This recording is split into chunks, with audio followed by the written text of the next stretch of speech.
Welcome into another episode of Tailgate Talk SEC. I am Will Thomas. We have got your Tuesday, January 6th transfer portal update. Now, there was a ton of action in the portal today. Now, there is some bigger news that came out more recently. I'm just going chronologically what I have in my Google Doc. So if you're waiting on some big names that just came out, just let me get down to them because I will get there. But first off, what happened last night, actually, Ashton Daniels, Auburn's backup quarterback, who then took over the starting role late in the year, is transferring to Florida State to be their quarterback one.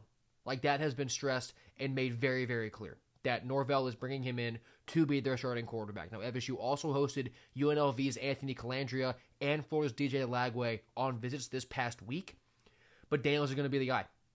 Lagway's taking other visits. I would assume that Calandria actually wanted more money than FSU was going to give him, but it will be Ashton Daniels for the Noles next year. I don't hate it. I think, he's similar in, stylistically to Thomas Castellanos. I like his ceiling more, Daniels, though, because he's bigger. He's much better of a pocket presence. I like his arm a little bit better, and he seems more durable than Castellanos was. So I think that it's fine for FSU, right? I'm not going to paint this as like, Norvell went out and got it. FSU is going to be back next year. But I don't think Daniels is that bad of a player. I think he has a good ceiling, and with Malzahn, I think some good potential can be realized. Moving on. Okay, we're going to just get all the Florida updates out of the way here right now because they had a big day. TJ Shanahan, an offensive lineman from Penn State, he announced today that he will be going to Florida. He's following his offensive line coach, Phil Trautwein, who Summerall just hired to Gainesville. Trautwein really came in as this master recruiter, right, and a really good developer of that blue-chip talent, and you're sort of already seeing that come in. Florida's got some five-star high school recruits who will be visiting their first ever, believe it or not, and now you've already got TJ Shanahan committing to the Gators. Other Florida news, Evan Pryor, Cincinnati's running back, he committed to Florida this morning. Now, in my notes here, I had put, this is either a depth piece behind Jadan Baugh, or maybe he's in there as a starter. Because Florida, regardless of what happened with Jadan Baugh, was always going to have to recruit more backs. They lost a bunch of their depth, so they were going to need younger guys to come in and sort of fill out, the running back 2 and 3 spots. Now we know the answer to that. It came out just a few hours ago that Jadan Baugh is staying in Gainesville this year. This is it's a massive win for Summerall and the Gators, right? Because for a while, it was just Florida versus Texas. And we're at the point where we had Texas sites, putting like Jadan Baugh is expected to hit the portal. Like Jadan Baugh is going to be a Texas Longhorn.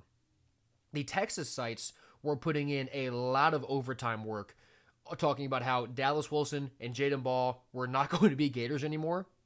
That never happened from the Florida site, and they're both sticking around as Gators. So, Summerall, I listed off, 5 of the most important guys that Summerall had to retain coming into his first season. Dallas and Baugh were 1 and 2. And he got them both. But, just in the context of Jadan Baugh, this is a guy who can win you 2 games in the SEC by himself. Right? Like, they play Auburn, they play Kentucky next year, just 2 of, like, the lighter SEC games. He can take over both those games and win them by himself. And that can be the difference in year 1 for Summerall of winning 6 games and maybe winning 8 games and being ranked. Like, Jadan Baugh is that much of a difference maker, so it is just so massive for Florida to retain him and keep him in Gainesville for next season. And I believe the last Florida update is that Aaron Philo, Georgia Tech's quarterback, who was long rumored to be, leaning Florida, and then it was announced that he had committed a few days ago, he officially signed this morning. So, Aaron Philo is coming in from Georgia Tech with his OC Buster Faulkner, and he will compete for the job with Tramel Jones for the quarterback 1. I would imagine the edge goes to Philo here. Right, I think Tramel Jones is really talented, and they also have Will Griffin coming in as a true freshman. He was a 4-star recruit, but I don't think that Faulkner brings in Philo if he didn't think that he was going to take the starting job. So I would expect that it's Philo to be Florida's quarterback 1 next year with Tramel behind him. But this is a big day for Florida. Sorry, there's one more. I forgot one more. Emmanuel Oyebadejo. He is a 6'7". He's a really tall defensive tackle from Jacksonville State. This is a guy who is ranked as one of the best defensive tackles in the portal. He's 6'7", 320, just an absolute mammoth of a man in the middle of the line of scrimmage. And, Florida grabbing him is huge because he was kind of leaning that way early on. Past few days, it felt like maybe he was drifting away, but the Gators close the deal here and get Oyebadejo. That's a big time get to try and replace Caleb Banks. He's one of the best tackles going into the draft this year, and now Florida's kind of plug and playing Oyebadejo. Massive for the Gators. Let's move on from Florida now, but stay in the state. John Walker, who is at UCF, another defensive tackle, he's going to Ohio State. Now, he wasn't talked about a lot this past year, was John Walker. At least not enough, right? And the fact that Ohio State went after him, made him a priority at defensive tackle, should kind of tell you what you didn't know. John Walker has the ability to be a total game wrecker. And in fact, on NCAA 26, I portaled him in once. He developed into a beast. Now, that means nothing. It means nothing. But it got me familiar with the guy. So following his portal recruitment, it was not a shock to me that he went to a big school. So look out for John Walker in the Big Ten next year. Back to the SEC. Carius Kern, an LSU offensive lineman, is going to Ole Miss. Lane Kiffin is losing a starting offensive tackle to the Rebels. Ole Miss is putting in work on the portal, in the portal, and a lot of it is on LSU's head. Keeping Chambliss, keeping Lacey, both guys who a lot of people thought were going to follow Lane to Baton Rouge. I guess Chambliss is depending on his waiver, but Kewan Lacey staying. Now Carius Kern, they're just taking him off of LSU's roster. Like, what Ole Miss is doing, I do probably still expect LSU to have the more talented overall roster, but what Ole Miss is doing, they are standing up and they are fighting. And it's really cool to see them do that against Kiffin. I'm cheering for him. I'm definitely cheering for him. This is such a great story that they're still in the playoff right now, and then going into next year when LSU comes to Oxford, it's going to be just scenes. Just scenes. So Ole Miss is putting in work. Now to some quarterbacks here. Byrum Brown from USF, as we long expected, will be going to Auburn. He will be following Alex Golesh. I think the world of Byrum Brown. I think he's an incredible athlete. His arm can be a little hit or miss, but he really does make up for that with what he can do with his legs. I was way more excited about the idea of him going to Auburn with Golesh when I thought that Auburn was going to be able to retain any of their talent. They lost so much from receiver to running back. Now, Golesh is kind of backfilling that with USF guys, which is fine because they're all great players. But I was much more excited about the idea of Byrum Brown, throwing it to Singleton, maybe even throwing it to Cam Coleman. And now he won't be able to do that. It really will just be USF's offense playing for Auburn next year, which in theory is probably an upgrade from what they had this past year. But Byrum Brown, regardless, great player. I'm excited to see him in the SEC next year. Austin Simmons from Ole Miss, who got his job taken by Trinidad Chambliss. As long expected, once he went to the portal, he will be signing with Missouri. So Eli Drinkwitz has his quarterback for next year. That they're losing Bo Pribula. They'll bring in Austin Simmons. And Simmons is really, really talented. He surprised me this year in the instances where he came in and with how good he looked.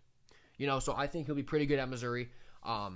Lefty quarterback is always a bit of a, it is a legitimate change for the receivers with the ball spinning the other way. It's coming over your other shoulder. But Simmons, I think, is talented enough. And with another year this year because I was worried coming into the season about Simmons being thrown into SEC play with as young as he is. And even though it was because he was beat up and because he got his job taken, having another year here where he didn't really have to deal with being a starter and potentially losing confidence if he didn't play very well, I think it works out very well. So I think he'll be a pretty good fit there at Missouri. Another SEC quarterback, Michael Hawkins, Oklahoma's backup. He is going to West Virginia. Hawkins, another super athletic guy. You haven't quite seen the consistency with his arm yet, but I think going to the Big 12, the playbooks will be wide open. It'll be high flying. You'll get to have some fun. I think Hawkins can be pretty successful with the Mountaineers. Robert Woodyard, an Auburn linebacker. He visited Kentucky, and he was linked to Texas, but he's going to Missouri. The Tigers get another elite linebacker. You saw what they did with Trotter in the portal this past season. Now they're bringing in Woodyard. I think he's a dog. Woodyard is an all-conference team type of player. So I think he can put it together and be very, very good at Missouri. And then another linebacker, Chris Jones from Southern Miss. He is going to Ole Miss, so he's staying in the Miss. He was the leading tackler in the sport last season. He had 133 tackles. This guy just hunts ball carriers. And he's violent, he's physical, he's clearly not afraid of hitting people. So Chris Jones, I think, can be a very good leader for that Ole Miss defense the second he steps foot on campus. Trey Brown, the Old Dominion wide receiver, he was between LSU and Ohio State, and he's going to Baton Rouge. Lane Kiffin's bringing him in. Even if you don't know anything about Trey Brown, you have no idea if he's any good. You don't think he's that great because he's at Old Dominion. If LSU and Ohio State are going after a receiver, he's probably pretty good. So Trey Brown is an absolute stud of an athlete. He's got great length, great size. He'll be very effective at LSU with Sam Levitt throwing to him. We don't know. I don't know. Nobody knows. You don't know. None of us know. But it is likely Sam Levitt. Now they'll be building the offense around, but Trey Brown is going to LSU. And then another news nugget that dropped last night.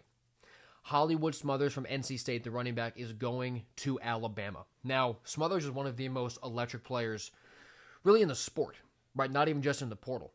And comparisons like what I'm about to do can be a little bit dangerous sometimes, but Bama hasn't had a good running back since Jahmyr Gibbs, or a great running back since Jahmyr Gibbs. Here he is.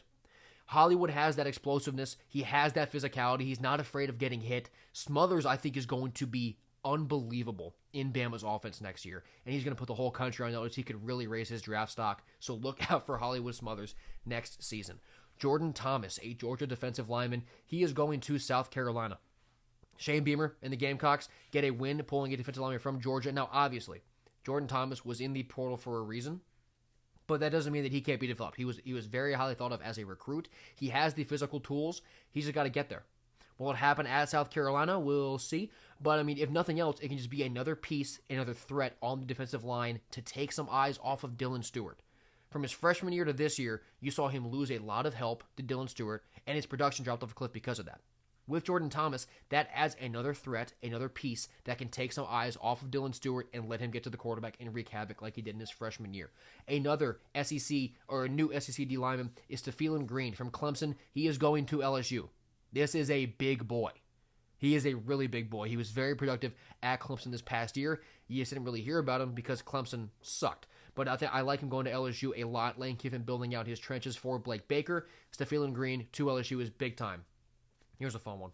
Parker Livingstone, the freshman receiver from Texas, who really came on in a strong way, is going to the other sideline of the Cotton Bowl next year. He is going to Oklahoma.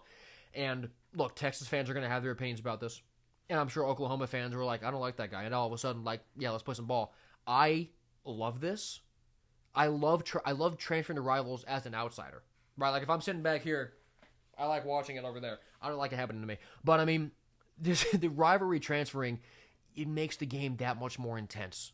Right? Just like next year, if Livingstone catches a first down, or if he gets decleated by a safety, it's just going to mean that much more in that spot. And I love it. But Livingstone is a really, really good player. He was battling a bit of a lower leg injury ever since the Florida game, but he's incredibly productive. He's very explosive, much more athletic than he might look. Livingstone is going to be a great player for Oklahoma next year. Cam Cook, a running back from Jacksonville State, who led the country in rushing yards this past season, is going to West Virginia. So he is joining Michael Hawkins there. That's a dynamic backfield. I mean, that option game, the read option, RPOs, that's a really good combo to run that offense at West Virginia. So you got to be on alert for West Virginia's offense next season. Cam Cook and Michael Hawkins are very dangerous in the backfield. I love Cam Cook. He's one of the guys that I spotlighted as the portal began to open with just how efficient and how explosive he really is. And then finally here is Damon Wilson. He was a former 5-star coming off the edge. Started at Georgia. He was at Missouri this year, and now he's back in the portal. He is one of the best players in the portal. I mean, this guy's an absolute menace. He is a demon coming off the edge. Oh, Damon the Demon.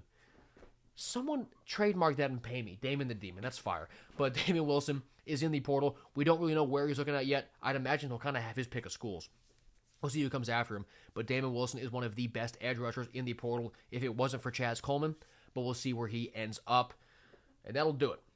The lighting is weird in this one. That's fine. Whatever. So thank you for watching this episode of Tailgate Talk SEC. If you are looking for transfer portal coverage and you have been enjoying what I've been doing, or maybe you're new here, please subscribe. Give me a follow on Twitter. I am all over this stuff, trying to make it as simple and as clear as possible because there is a lot going on.